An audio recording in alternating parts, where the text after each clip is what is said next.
We are at 3:30. I'm going to say welcome everyone who's here now, and if any more join, we'll let them in. My name is Philip Pulley. I am on the the governing board for IDEA and helping out here today with today's Wednesday webinar, which is with Jennifer Ehehalt, and this is on digital detectives growing healthy habits in K-2 classrooms used with Common Sense media or Common Sense education, and she will be running through some things with you guys. I'm a retired high school teacher, so but I did teach elementary education majors last semester, so I can sit in and get some ideas, I guess, right? Oh yeah, good, of course. Yeah. Yes. Well, Social thank you studies so methods. much. Yeah, thank you. Thank you. Welcome, everyone. Really excited to be here and share some of our newest research around children's media use ages 0 to 8, which takes us to around second or third grade. And so love that you're here joining me today. We're going to go through a lot of things that you can take away and hopefully use tomorrow or next week. So let me know where you're joining us from in the chat there. I'd love to see who's with us and maybe what your role is. That kind of gives me an idea as well as to how to guide some of the content and resources throughout the next hour or so. Sound good? Okay. You have the QR code there too. If you'd like to grab the slide deck, I can share it again at the end as well. My name is Jennifer Ehehalt, as Phil kindly introduced me. I'm with Common Sense Education. I've been with Common Sense for a little over 12 years now. I was formerly an elementary educator myself, and my focus is really around providing professional learning for school districts across the country in terms of integrating digital wellness and digital healthy habits around, media balance and well-being and navigating all things in the digital life. I also put the bit.ly there at the bottom of this slide. If you want to grab that bit.ly there, this will also give you access to our deck and then that QR code there. So give you a second there. And again, tell me where you're joining from, what your role is.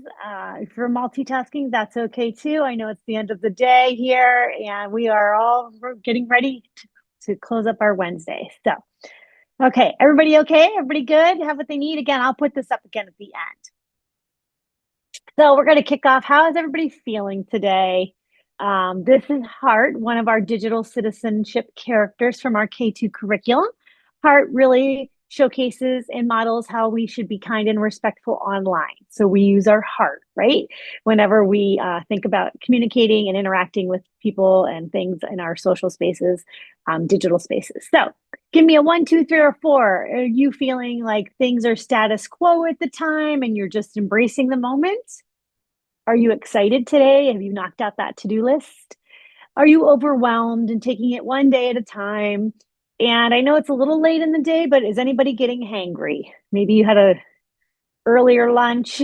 But yeah, go ahead and let me know how you're feeling. I feel like I'm excited as we head into the end of the day on a Wednesday. I'm excited to be here. So I'll go with number 2 today. So anybody else? Okay, so this slide is an example of one of the slides out of our K-2 curriculum. So each one of our lessons has a sort of a feel today. So getting in that social and emotional well-being and a pulse check on your students each and every day. So good stuff.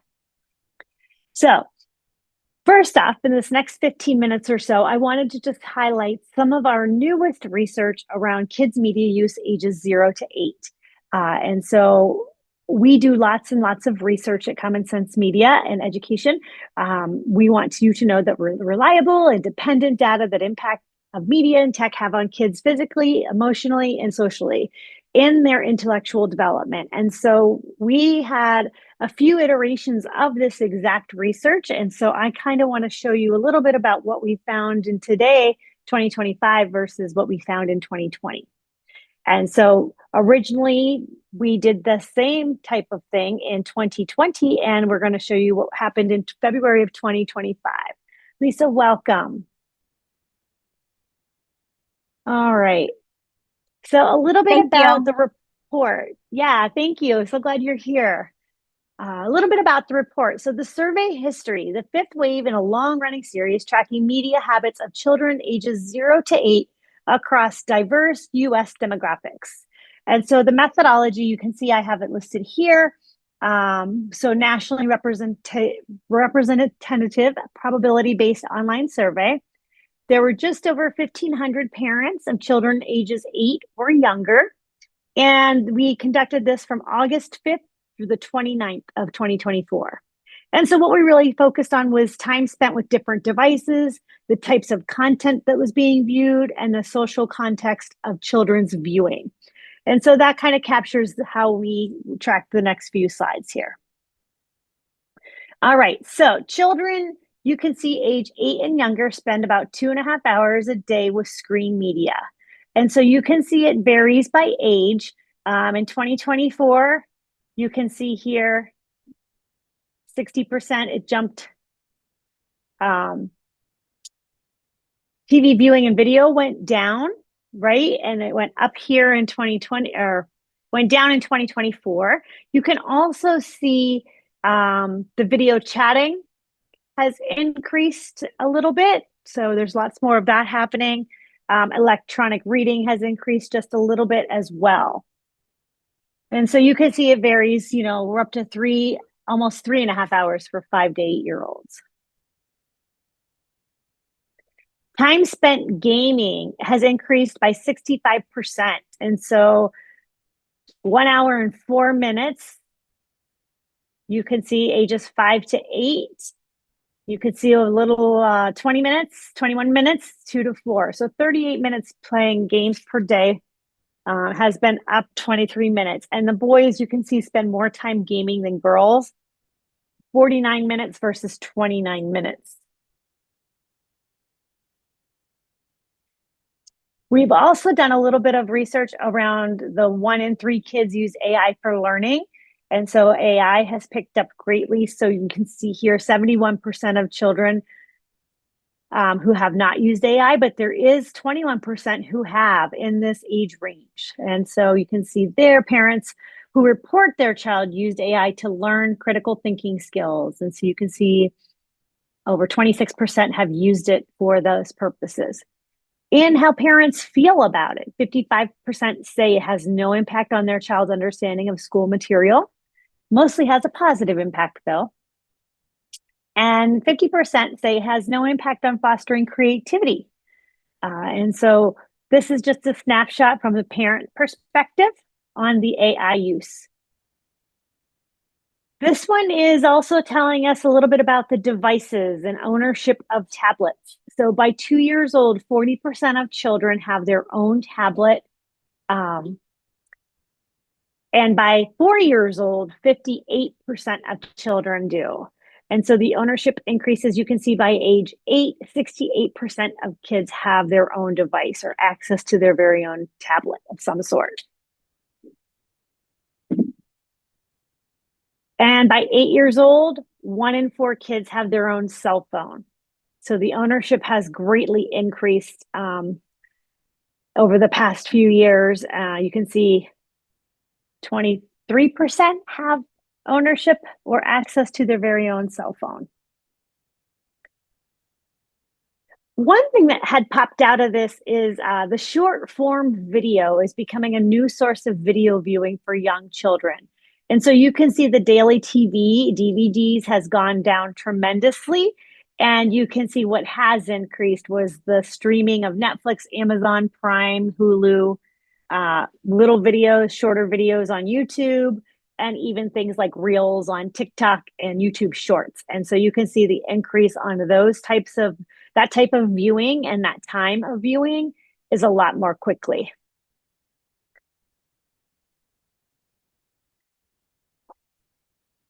And one of the things we found here is parents see screen media as a tool for learning and connection, as well as a source of positive content and enthusiasm of parents about screen media. So learning new things from the media screens is 75%. Exploring new interests, connecting with friends and family, and being exposed to different places, people, areas, cultures through screen media. And so you can see these are well up over half the percent here. And so overall, a positive experience with the media that has been exposed to their children ages 0 to 8. About 1 in 5 children sometimes or often uses device for comfort at mealtime or to fall asleep. And so you can see here emotional regulation plays a role. 17% use a device to calm down when they're feeling angry or sad or upset. You can also see at mealtime, 23% or 23 when eating out or dining out, you'll see devices at the tables. And then the bedtime companion is around 20% need to watch or play on a device in order to fall asleep. And so those are some of the things we're looking at or we're seeing. Does anybody, I'm going to pause there. I know I went through the data, hopefully not too quickly, but anybody have any thoughts or questions about the data that I shared? Hi, Jenna. Hi, Marianne. Welcome. Lauren, welcome. Hello, thanks. Of course. Anybody have any questions or thoughts? You know what else? In the deck here too, I did link the full report out. So if you want some light reading for today or over the weekend, the whole report is available for you. I tried to pull out some of the highlights that would be really important in guiding today's conversation. So we'll make sure you get that link. Okay. All right. Let's keep going. So earlier we met Hart, our digital citizen named Hart, but you'll see here we have a whole group of digital citizens for our K-2 learners that really teach the habits, routines, the skills that we need to think about even at the earliest ages. And so we have the blue character, his name is Head. We think with our head when we're looking at things on the screen. We make good choices with our feet, right? So we track our digital footprints. We're going to meet arms here in a second. And so I want to introduce these little characters right away because I know from experience in our K-2 classrooms, students tend to get attached to different characters that mean something to them. And so the more we can introduce them and integrate them into our conversations, the healthier the habits and routines can possibly be in our classrooms. So how can these digital citizens help us? Well, in these grade bands, we can help introduce really big ideas that can be a little complicated when it comes to our K-2 learners. So we break it down in easier formats so that they can think about it, try it, model it, and practice it. We also think about the different terminology around, technology and the building of the vocabulary that has to occur can happen, which helps us. So lots and lots of vocab words are also, helping with this conversation and what it means when we're interacting online in digital spaces. And then setting classroom norms and connection, we're going to get into here in a minute. And so what I would love for you to think about is, I know we're at we are in the middle of April right now. We're into the springtime of this school year, but a lot of the content that I'm going to show you is really good for that first 20 days back to school. Even testing some of it out now, but I think if you think about it as like that, setting up your digital classroom, the classroom management that has to happen with devices when that device gets rolled out on that special day. So I think if you put that in that context, this stuff will be feel a lot more relevant and help you out as you progress through that first month of school. So our content has lots and lots of fun ways to learn for K-2. Media Balance is Important is a really fun, catchy song with dance moves. We have coloring pages. We have music notes, sheet music. And so you can involve, your music team. But the idea here is repetition, right? The consistency, the repetition that students need in order to build into these habits. So let's first meet Arms. Here is Arms. You'll notice he has very long arms. Arms represents immediate balance and well-being, which is a really important topic at this early age. Thinking about how we use our time, how do we feel when we use technology, and making sure we're using time to get outside, to play, to read, to be with others and not always on our screen.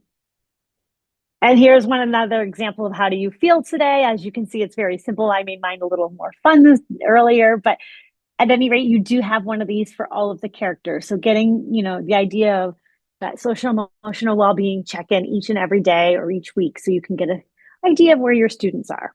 And especially coming from ARMS, once they get to know ARMS, they'll be excited to see him. Here's an example of the key vocabulary. So balance is when something has equal weight or importance. And so the simplicity of these vocabulary words is just making sure we're all on the same page and we have a common language that we're using when we talk about the digital spaces. This is a video. Each one of our characters has a video. I'm going to go ahead and let me see. Can I play it? Here we go. Can you hear it?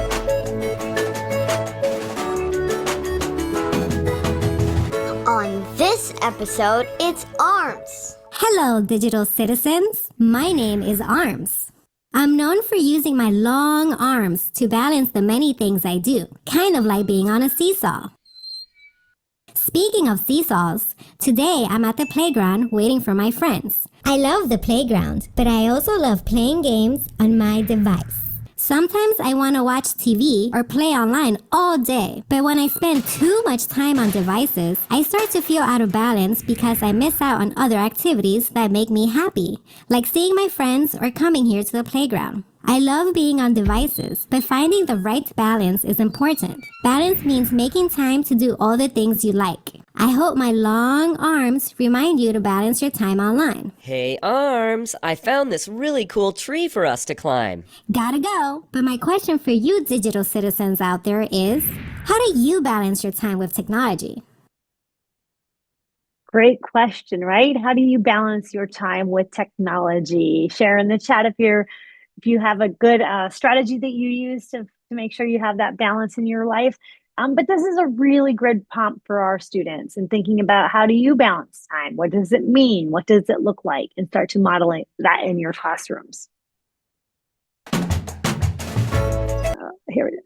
And then along with each video, we have handouts. And so there's a coloring page here with a writing prompt. So what are some things you like to do with and without your device? And then thinking about how do we balance our time with a grown-up.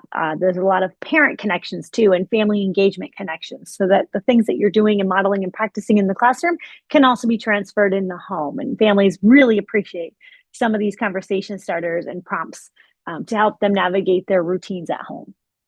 Has anyone used our handouts or any of our character coloring pages?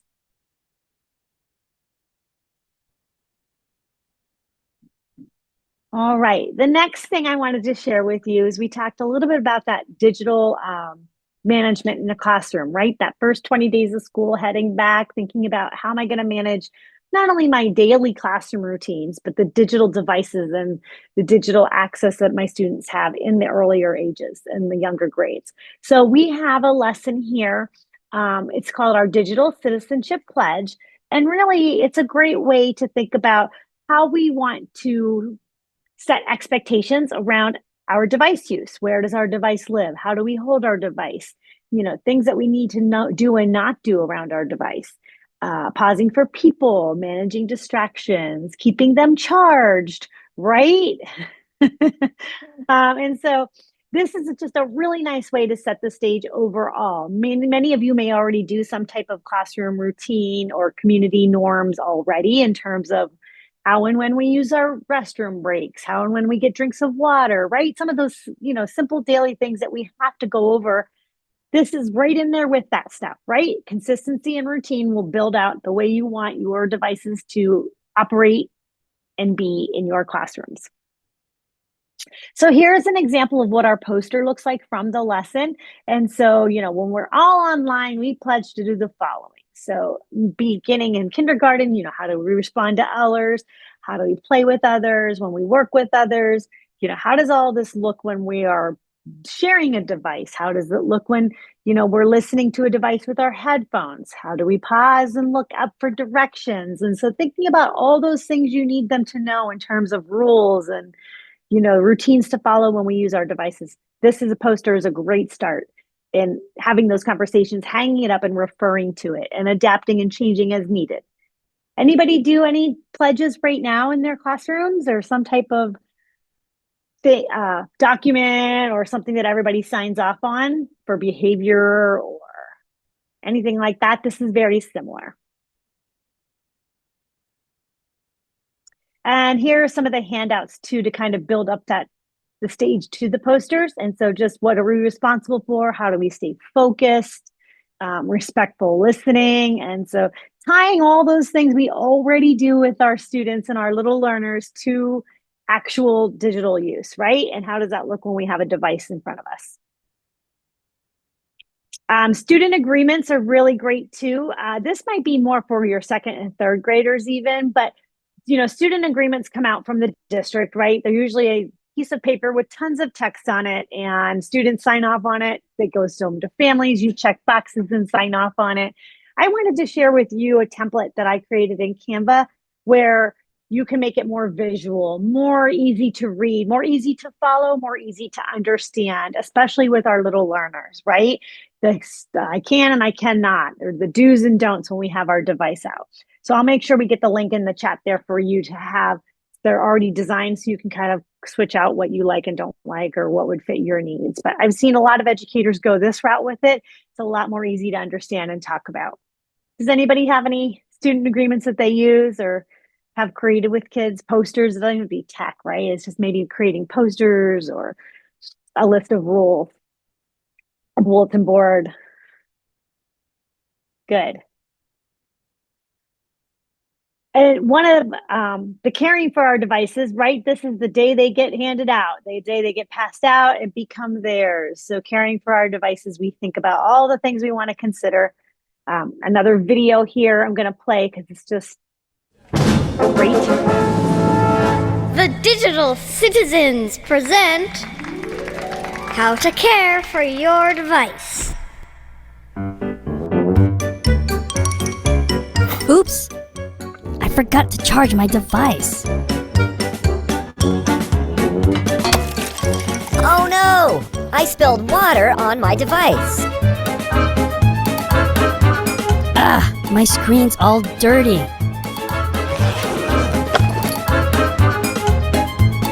Where's my device? Did I lose it? Uh-oh, I think I left it at home. How do I care for my device? We definitely need some advice. I'm learning to care for my device. I'm in need of some helpful advice. Keep the battery charged. Keep it safe and unharmed. I'll be responsible. And super nice. How do you care for your device?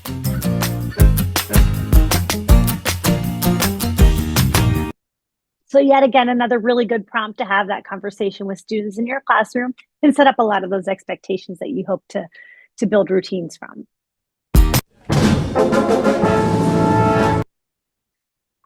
And so here is the limerick and the words to that song. So again, practicing this, repeating it is a great way for the way in which K-2 kids learn. And another handout here to show you, just so you can see how you can have these conversations in your classroom. And so this one is where they can draw emojis, right? And then create, what it is to match it up. So when you're charging it, when you're keeping it clean, keeping it in your protected case. And then that tip number 5 is the fill in the blank, which is great. One of the things that's very popular in my household is pause for people. So pause, breathe, and finish up, right? And so whenever we're talking or getting directions from our educator or our teacher, pause for people is another really great phrase to incorporate into your routines. So how do we say goodbye to technology when you don't want to, right? We have lots of students that really enjoy the technology, are engaged, but there's a time and place where we have to say goodbye and put them away. So pause, breathe, finish up is another song limerick that you can use. I believe it also has some dance moves to it. So getting them to think about that sort of maybe distracts them enough to say goodbye to their technology. I've seen it in action. Kids love it. And it really is a nice way to pause, breathe, and finish what you're doing. So it gives them a minute or two to really, find a place that it feels good about stopping or quitting. And I pulled a lot of these lessons I'm showing you from our K-5, lesson collection. So the caring for our devices, the distractions, you'll see some have a video included, a handout, a coloring page, songs, etc. So lots of different ways to incorporate this into your morning routines. especially at morning meeting time, maybe before or after lunch. There are some soft start activities as well that could be helpful. Partnering with the music or art teacher to do some of the coloring and do some of the posters and singing. Lots of cool ways. I've also seen students in the kindergarten age, even first grade, make puppets. So they made their own digital character puppets, and they gave them a superhero, a digital superpower, which was a really neat way to get the kids involved and get them excited on their creation and putting putting some of these skills into action when it comes to digital citizenship. So neat things. The device advice collection also has a pacing guide. There are 4 lessons at around 20 minutes each. So we wanted to break it down for you so you could have an essential question, the objectives.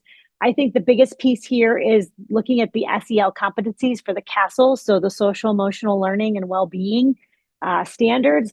This all ties to that as well. So it's really nice to be able to bring in that well-being in a digital well-being format because all of it is how we feel, whether on or offline. The family engagement pieces, we don't want to forget about our families. If we're doing all this hard work in our classrooms and modeling and talking and, consistently showing them how to be good digital citizens with their devices and in social spaces, we want to make sure families are equipped as well. So one of the things is the first thing we want to do is choose good content, right? Screen time is always going to be the forever question. How much screen time is too much? How much is enough, etc. It really does come down to what you're watching, not how long you're watching, right? And so we want to help families and yourselves pick the good stuff for kids. So we rate and review media. We let you know the age appropriateness of the content. We give you the star rating for the learning outcomes, the maturity levels. There's a rubric that highlights, is there violence in this? Is there language in this? Is there things I need to watch out for or know about sooner. So here we have some examples. We do movies, TV, books, games, podcasts, apps, and even YouTube. The other thing we do is the family tech planner, and that's a big fancy word for really what are the rules at home for our devices? Do we, have a device-free dinner and put our phones and devices away while we eat dinner? Are there places that our devices can sleep or be charged? Is there certain areas of the house we're allowed to have our devices? Also, what we're streaming. So we may have access to Disney Plus, we may have access to Hulu, all kinds of different streaming platforms. So talking to your child about the who, what, when, where, why that they have access to is really important. So these are great. We fill them out together. Everybody signs off on them. You can hang them up. Mine's on the refrigerator here at home. It's a really nice way to kind of refer back to. The only advice I give you is be ready to be consistent with this and also make changes, right? Life's going to happen. There are going to be days, where there's no school, 3-day weekends, winter break, spring break. So you might want to have conversations and revisit the time spent on different pieces of this because it's going to change, and that's okay. But having those conversations and keeping it consistent is the most important. Also available in Spanish. And another thing here on the back of this is the tips for parents. And so pausing for people, you'll see that pause, breathe, finish up. So a lot of what's being taught in the classroom is transferred to home. So when students or your kids look at you and say, hear you say pause, breathe, finish up, they'll be very excited. I promise. They'll be like, where did you hear that from? And so we try to tie those conversations so that families have an understanding of what we're talking about in the classroom. We also have ultimate guides. So parent ultimate guides are guides. I like to think of them as cliff notes to all things when it comes to whatever the digital topic is. I happen to share the one right now with the parental controls. So all kinds of information, topics, advice, directions on iOS and Android on how to have those settings in place that you feel good about. We also have them on the social channels too. So you have the ultimate guide to TikTok, Instagram, Snapchat. We have the ultimate guide to YouTube. We have it for gaming, so Minecraft and Roblox. So these parental guides are pretty neat in terms of helping families navigate some of this content that's new to them. And so the parent guides, the ultimate guides live on our Common Sense Media site. And so after you get hit the 3 reviews, so if you pull up 3 of these guides or you pull up 3 reviews within a month, you're going to get blocked for a paid wall. And so I want to make sure as educators joining us today, you have access to unlimited reviews, unlimited access to the advice, the parental pugs, or the parental ultimate guide. So there's a link there on the deck. If you link out to that get access here as an educator, you will have the free access on the media side. So share that with folks even that couldn't be here today. That would be helpful. And then I kind of put all those parent tips on one slide for you. So if you had to share this out or you want to share it with an administrator, they're all linked right here.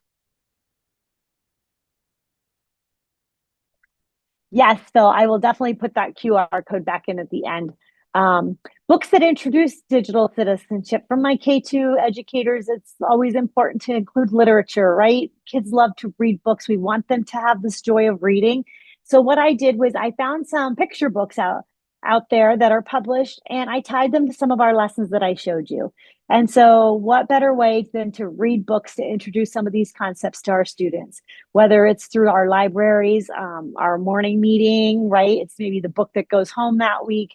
Also sharing these titles with families. These are great read alouds, great reading together books.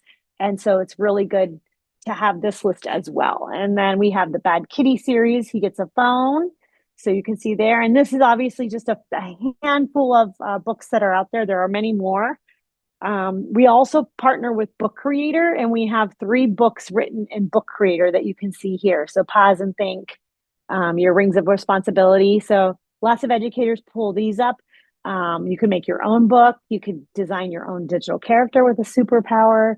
Lots of cool ways to mix and match and get involved with writing and creating through Book Creator. All right. Does anybody have any questions, any thoughts?